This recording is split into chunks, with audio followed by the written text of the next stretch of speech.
वनपरिक्षेत्रातील मौजे उंडी जंगलात शिकारीच्या उद्देशाने फिरत असलेल्या तिघा संशयितांना वन कर्मचाऱ्यांनी रंगेहात पकडले। त्यांच्याकडून एक बॅरेंटा बंदूक, मोटरसायकल व मोबाईल फोन जप्त करण्यात आलाय। असं अंदाजे 1,75,000चा मुद्देमाल हस्तगत करण्यात आला आहे। रविवार दिनांक 13 सप्टेंबर रोजी पहाटेच्या सुमारास हा प्रकार घडला। गस्त घालत असलेल्या वनरक्षकांना जंगलात गोळीबाराचा आवाज आल्याने संशय आला।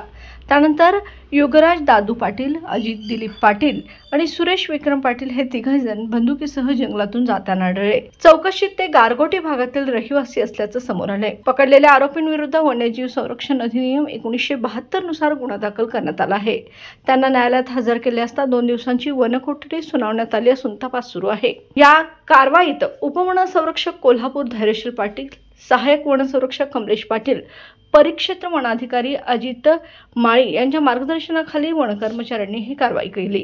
तारा न्यूजसाठी पन्हाळा प्रतिनिधी शाहबाज मुजावर।